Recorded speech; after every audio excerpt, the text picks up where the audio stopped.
Hi everyone, this is Christine from the Door Doctor, and today we're going to be making a very simple, classic white daisy for your front door. I sometimes overthink things when I'm doing these tutorials and I try to think of the most complicated thing that I could show you all, but in truth, sometimes the most impactful things I think are the cleanest, the simplest, and a white daisy is you can't get more traditional or classic than that, and I think it really pops against a front door. So today we're going to break this tutorial into 3 parts, which is my usual. Part 1 is going to be talking about supplies. Part 2 is going to be making this folded petal that you'll use all throughout your daisy. And then part 3 will be simply finishing off your daisy with the flower center and the backing of your flower so that you can hang it and not damage your door. All right, so to start with, in terms of supplies, so part 1 here, we're going to be working off of a 12-inch wire wreath base. This one I purchased at Michael's, and it has already been finished with a piece of what's called 5 plastic mesh. I just simply traced the inside of this circle onto, they come in, these sheets of plastic mesh come about 2 feet by 1 foot. And it's called 5 plastic mesh because there are 5 little squares per inch. And I choose this number mesh just because my zip ties fit into those little squares nicely. So you're going to finish off the inside of the wreath frame with a piece of mesh so that you can apply petals all the way to the center, and so that you can apply your flower center in the middle as well. We're going to be applying our flower petals to this second wire. As you can see, this wreath frame has 1, 2, 3, 4 petals, but we're going to just be using this second one and then applying petals slightly inside the perimeter of this number 5 mesh. All right. As usual, I use lots of zip ties on my flower tutorials, and this one is no different. So we're going to be using 8-inch plastic zip ties to apply all of our petals. For the actual mesh, we're going to be using 2 colors of poly burlap mesh. This is a lime green poly burlap, which will make the leaves of the flower, and then just a simple white poly burlap mesh for the actual petals. You could use any kind of mesh. You could use deco mesh, fabric mesh, be creative with the colors, but I'm just going simple with the white poly burlap. These come in 10-inch wide rolls, and they're 10 yards in length. This one I purchased from craftoutlet.com. I also purchased the green from craftoutlet.com. You're going to want a couple of pipe cleaners. I usually use one to attach to the back of my flower center so that I can apply it to the center of the wreath. And then I use the other for a little loop on the top of the wreath so that you can hang it. I think the flower center, I'm still undecided about which one I'm going to apply today, but I purchased all of these online at Craft Outlet. And these 2 sort of glittery sequined ones caught my eye, and I haven't used them yet. And maybe I will apply them to the center of this wreath. We'll have to see how it looks. These are, they have sequins on the front. It's a styrofoam base. The diameter is, looks like it's about 7 inches. That's usually what I like for this size flower, is a 7-inch wide circle flower center. So I might do those 2, or a more traditional yellow daisy center. And this one's also styrofoam, also purchased at craftoutlet.com. All of them come without any kind of hanging on the back, so you have to apply something in order to be able to put it in the center or wire it into the center of your wreath. I might go with the yellow just to be traditional about things. And then usually I cover the back of my flower with a piece of felt that's been pre-cut in the diameter of this flower wreath frame. The overall finished dimensions of this, with the petals included, or rather with the leaves included, is about 24 inches. With just the actual white petals, it usually comes out to be about, roughly 21 inches, 20 inches, depending on the size of the petals that you make. All right, so I think that's everything in terms of supplies. When we come back, we'll talk a little bit about cutting mesh, and then we'll start folding our actual petals.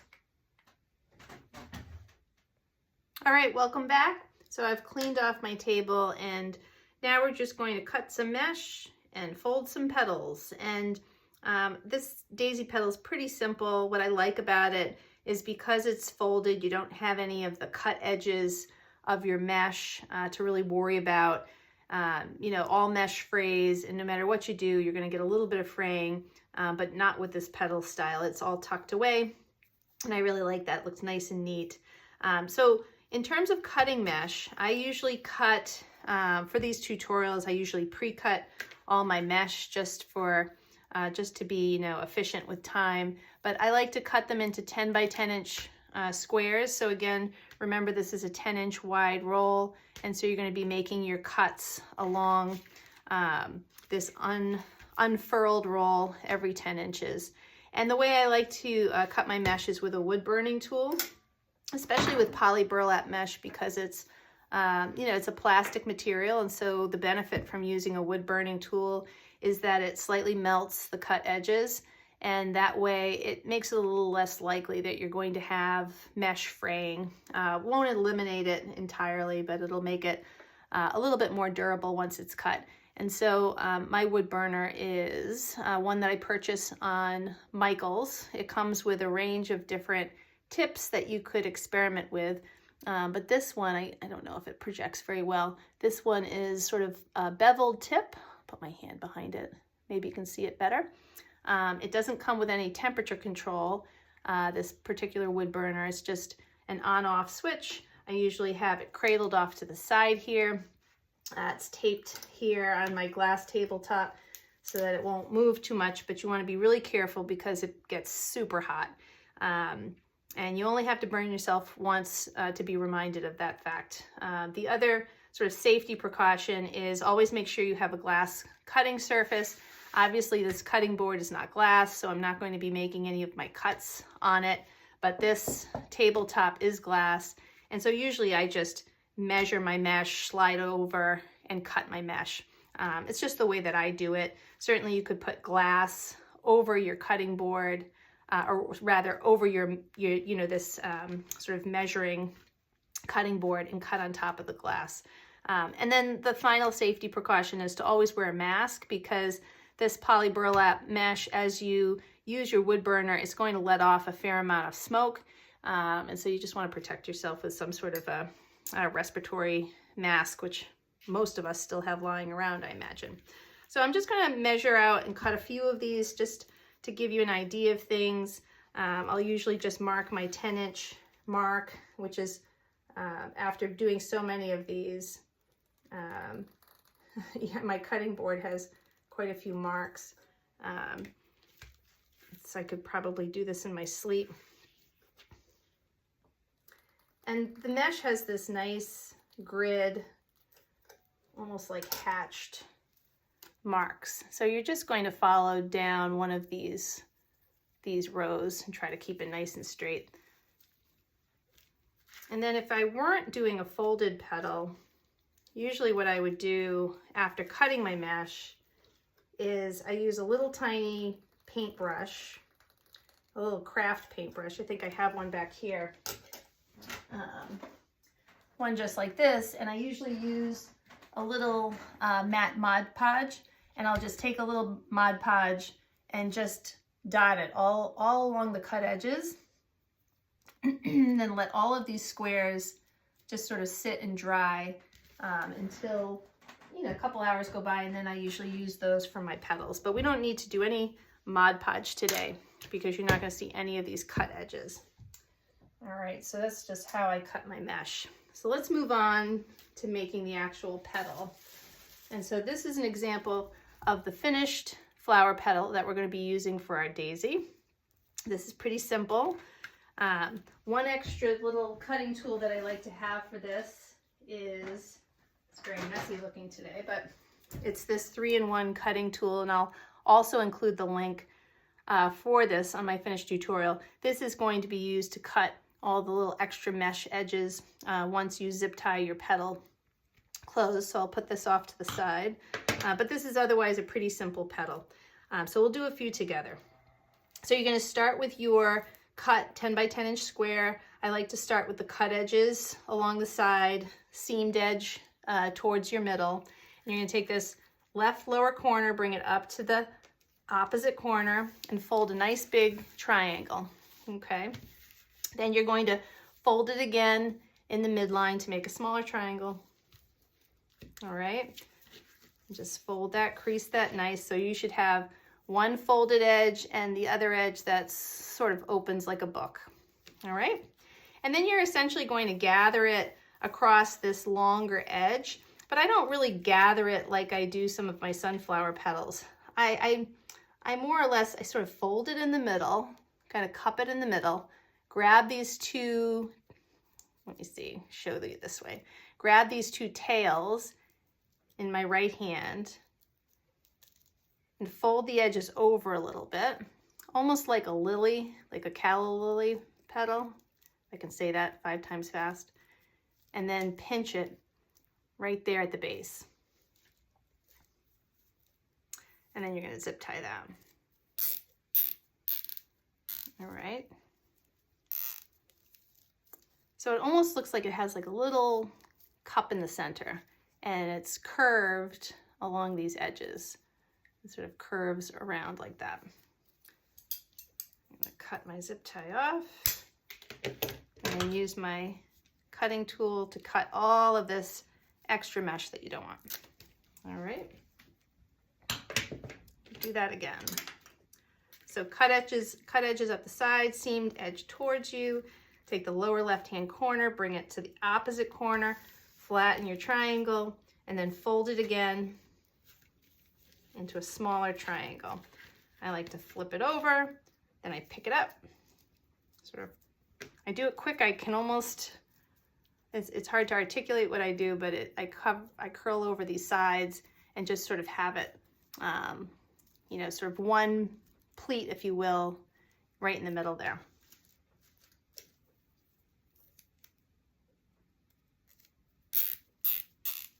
I'll do all the cutting at the edge. And sometimes I usually just shape it a little bit before I fully tighten this zip tie. All right, again, so we'll make our first big triangle. Doesn't have to be perfect. Fold it again. All these sort of uneven edges will be cut away. Flip it over. Then I just sort of cup it, crimp it in the middle there, zip tie it.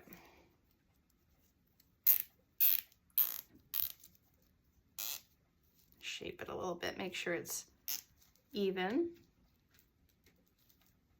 All right, first triangle, second triangle, flip it over, just sort of grab, I guess, the two outer edges, bring them together, curve it. I pull the tip just to accentuate those little folded edges, and then zip tie it.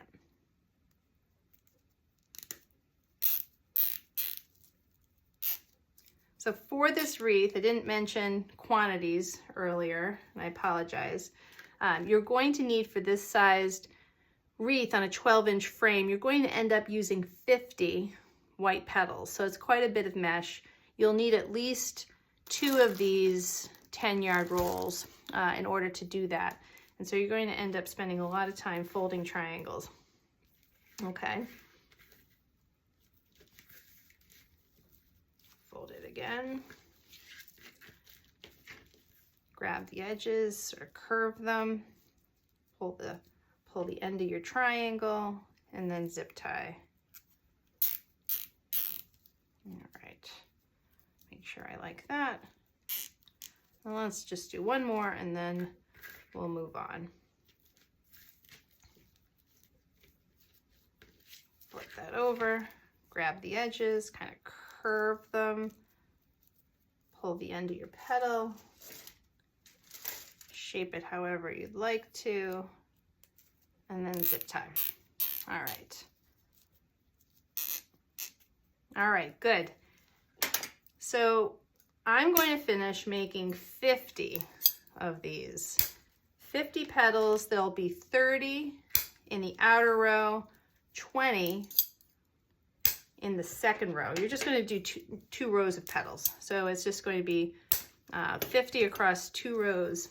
And so I'm going to take a break, finish cutting all the rest of my petals, and then when we come back, we'll actually start applying them to the wreath frame. All right, welcome back. So I have a mountain off camera here of white petals, daisy petals, ready to go. So again, you want 50, and we're going to do the first row using this second wire on your wreath frame here. And you'll notice that the 12-inch wreath frames are broken into 6 sections by these little crossbars. And so each section is going to hold 5 petals for a total of 30. Excuse me.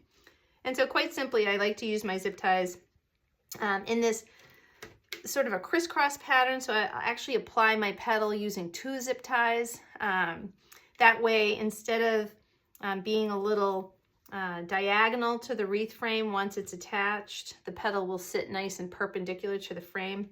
I'll show you what I mean in a second.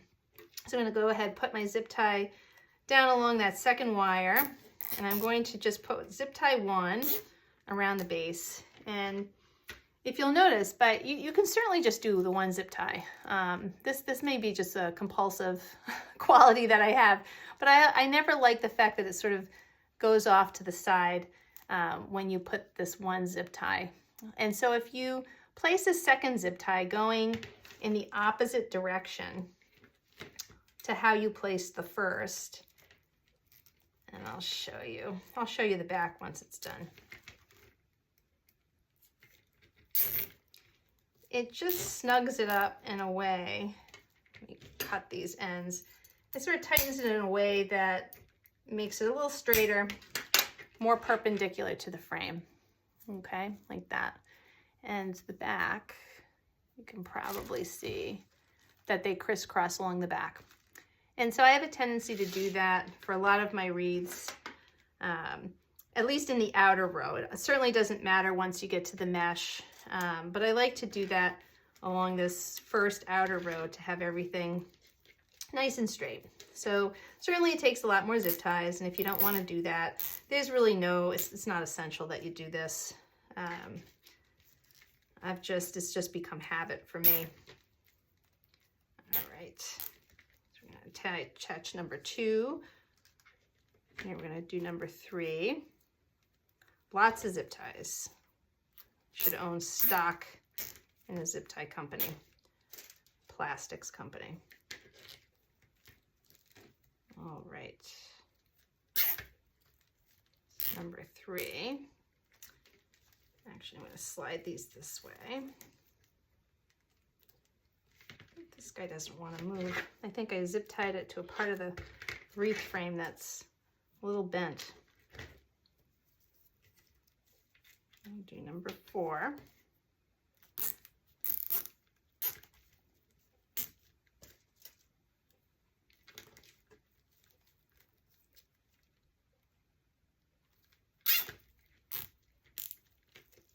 Slide that one. Got that one stuck again. My wreath frame is not cooperating. There we go. And then number 5. It'll be a snug fit to put 5 in each section, but I think what you'll see is it'll really fill the space and then cover a lot of the black wire of your frame. That way when you apply row number 2, there'll be just good coverage. You don't want to see a lot of the wire frame. So 30 seemed like the right number, even if you have to kind of squish a couple of them in there. I mean, certainly if you make your petals much bigger than I did, maybe you can get away with placing fewer. You know, that way you cut down on mesh as well. All right. Snip all my zip ties and take a step back, take a look at what we have. So far, that's one section. So 5 petals. That's the back with the crisscrossing zip ties. And I'm going to step away and finish this row. So you're going to do, again, another 25 petals for a total of 30. And then when we come back, we're going to use our remaining 20 to fill in. That row is going to probably be placed about an inch inside of this black wire frame. Just far enough inside so that the zip tie will be covered by your flower center. So I'll be back with all 30 of my first row done. Okay, so row number 1 is done. I have all 30 petals. I think that's looking really nice. And now we're going to move on to row number 2, which, as mentioned before, is going to include 20 petals. So a total of 50 petals. And the placement of this row of petals is going to be on this plastic mesh in the center of your flower. And you want to make sure that you place your petals in such a way that the zip tie is going to be hidden by your flower center. And so for this particular flower center, which is about 7 inches, so if I just place that in the middle, usually what works out is, I'll take that away, is if I use my zip tie and move it in so that there's 3 or 4 rows of squares in between the wire frame and the first zip tie. So if you look at the black metal frame and you just count in, and if you use 3 to 4, leave 3 to 4 rows of squares empty, if you will, and then place your zip tie, that should do it. And then you sort of move around the frame. It's about an inch. So it's about an inch inward, inch or so. I think I might move mine in. No, I'm gonna leave it there. So about an inch inward from the frame, and then you're gonna move around the perimeter for all 20 petals. So let me place that off to the side. And you're just gonna use 1 zip tie per petal here. Obviously you've got the mesh anchoring your petals, so you don't need to do what I did on the outer row. All right, and easy breezy just placing 20. What I like to do though, if you've watched my tutorials, is I usually like to place the first 4 petals as if they're in what I always call a north, south, east, west configuration. That way everything looks balanced and even, and then I fill in the spaces with the remaining petals. So if this is my north, I'll flip this around and I will place my south right about there. So the first 4 petals keep things balanced. So that's number 2. And we'll do east and west. And again, walking in about an inch from the outside of the frame. I might walk this one. No, I can't seem to decide whether I want to move it in further or not. We'll see. We'll see how it looks. We'll take a little step back, pause, put on the flower center, make sure I like the placement. And this will be roughly number, put this here. All right, and then you have 20 petals total, so we've put the first 4, that leaves 16, and so each of these sections is going to have 4 petals filling in the space. Those I just, more or less, you place them by eye. Here's the first 4, and just to make sure that this looks okay, I'm going to place my flower center in the middle. That looks okay. I don't see too many zip ties poking out, so I think I measured well. So about an inch in from the wire is where you should place row 2. And so now I'm just going to go around and fill in these spaces with 4 more petals. All right, pretty easy. I mean, once you get through the labor of making all the petals, the placement, the rest of this is pretty simple.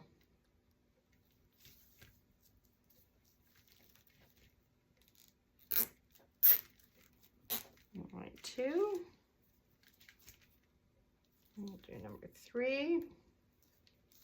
And it goes fast once you have the petals all made.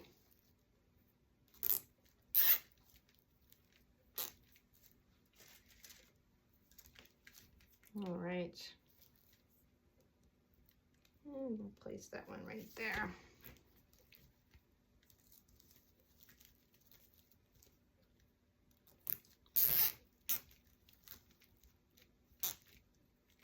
All my zip ties are good. Tightening, snip off this edge, little end pieces, and then we can see where we're at. All right. Okay, so 1, 2, 3, 4, 5, 6, 7, 8 petals in, another 12 to go.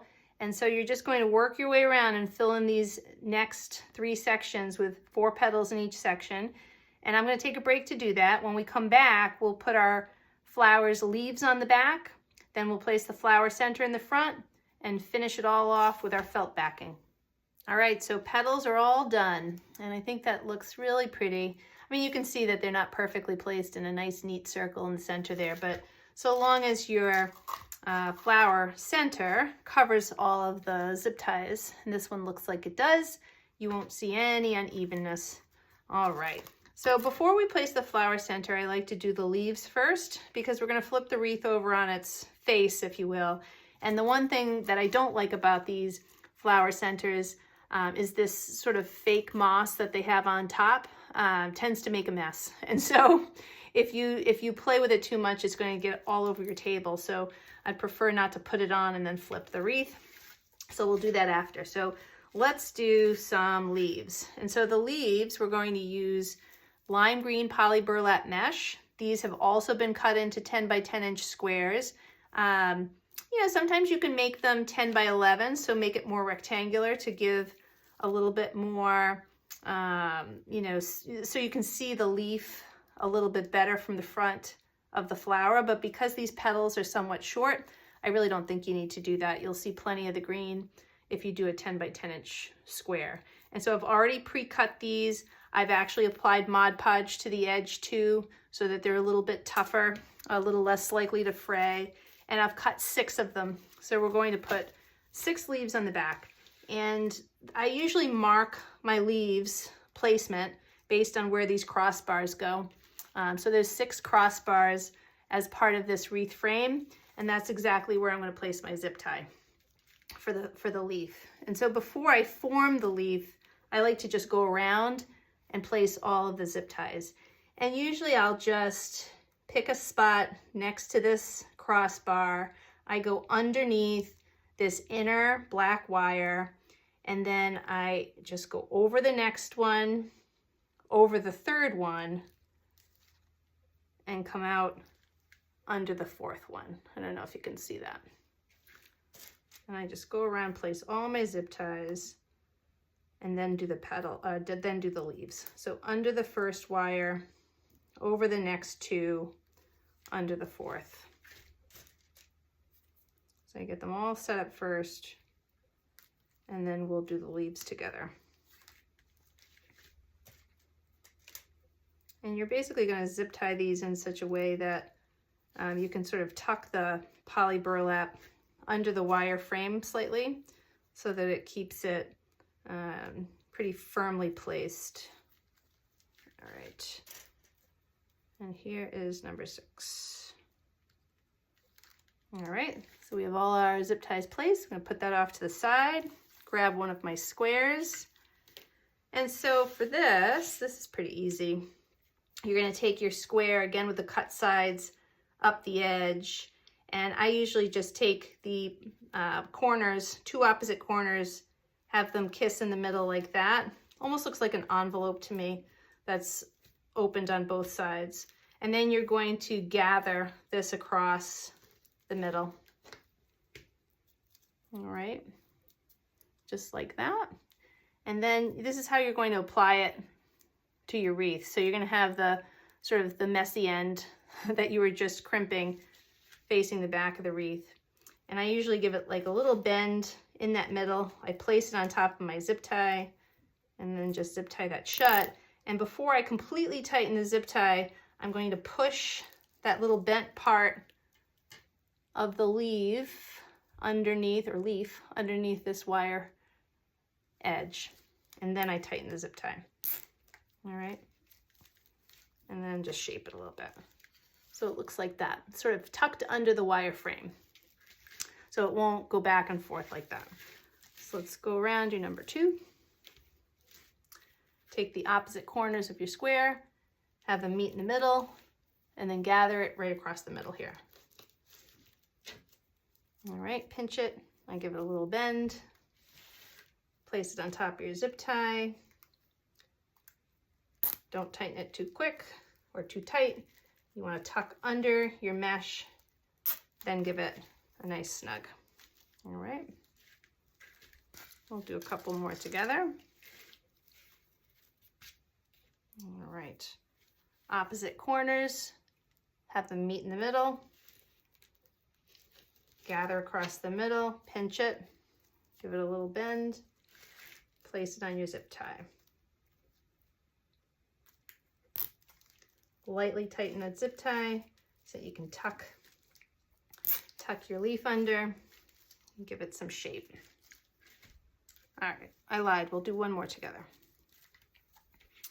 All right, take your square, opposite corners, meet in the middle, gather across the middle, pinch it in your fingers,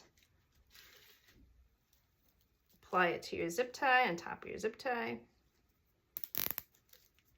tuck it underneath that frame a little bit. Won't go all the way, just a little bit there. And there you go. All right. So now I'm going to apply the last two, and then we'll do our flower center and the felt backing. I'm going to heat up my glue gun because you're going to need it to apply a little bit of a, well, I usually use a pipe cleaner in the back. And so I'm going to heat up the glue gun, and when we come back, we'll finish off our wreath. All right, so to finish the wreath, I'm going to settle on this yellow flower center. Although I really like that. And I also really like that.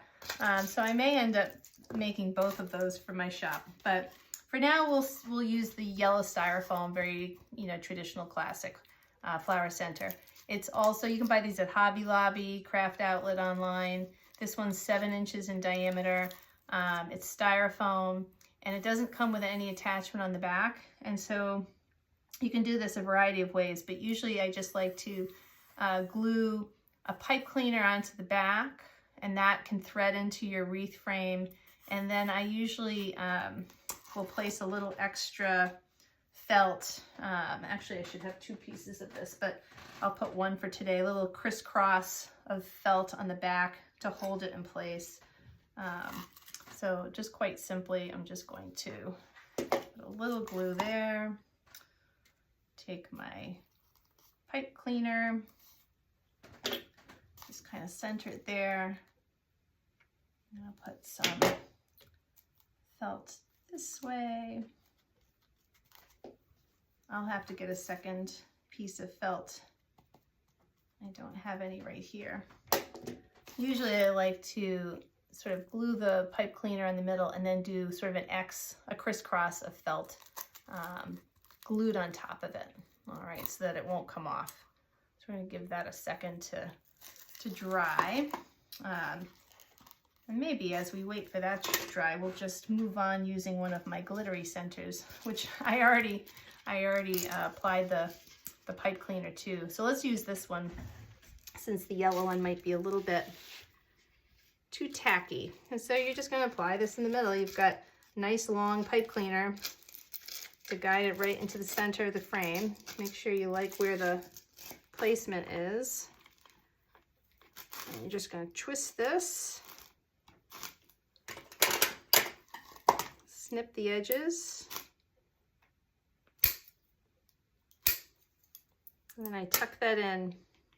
All right, easy breezy. That's what I like about these pre-made flower centers. They make things really simple. All right, so now we want to place the hook for hanging, and I again use, I believe this is 12-inch long pipe cleaner. And what I like to do to form the loop is I'll take this pipe cleaner, fold it in half, and then each of these halves I fold in half again, like that.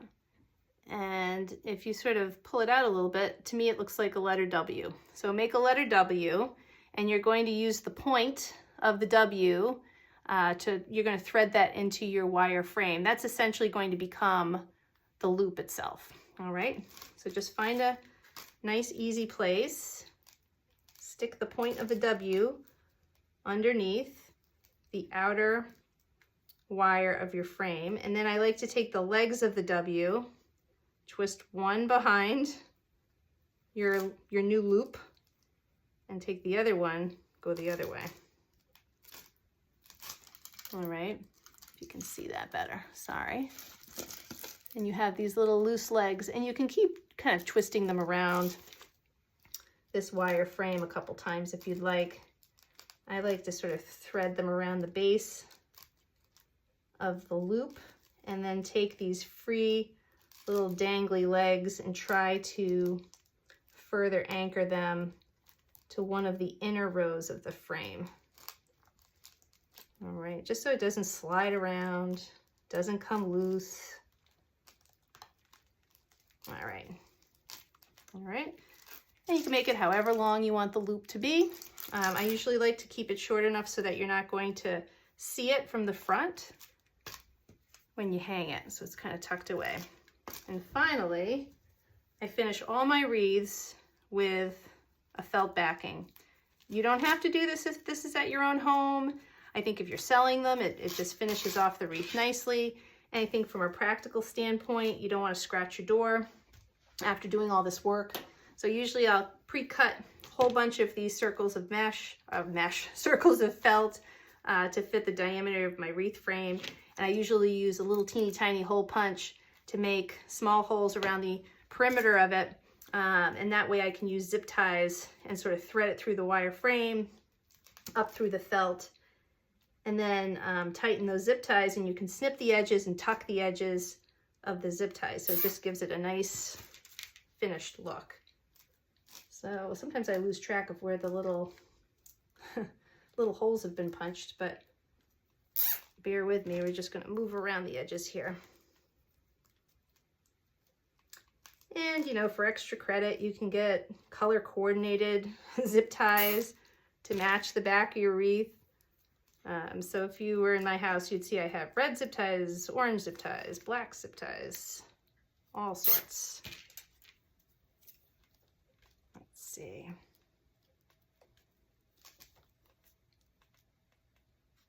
I think I have about 10 to 12 little hole punched holes here that I have to find. Oh, there's one over here.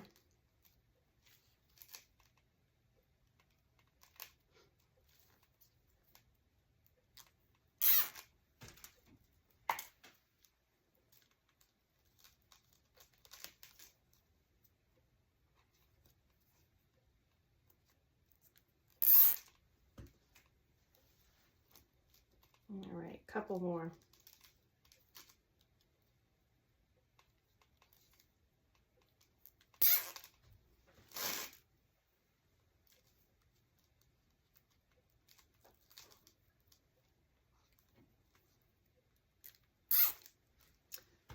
I think there's one hiding over here. Yep.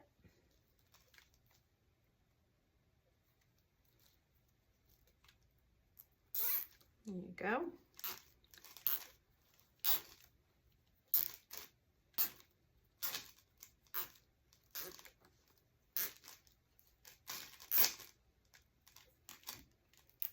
All right.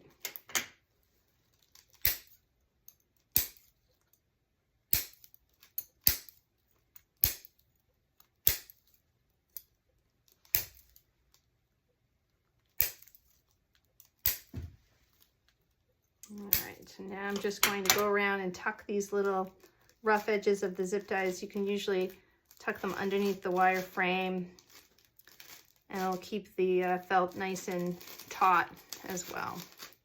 Some of them don't like to cooperate on camera, but let's go right around there.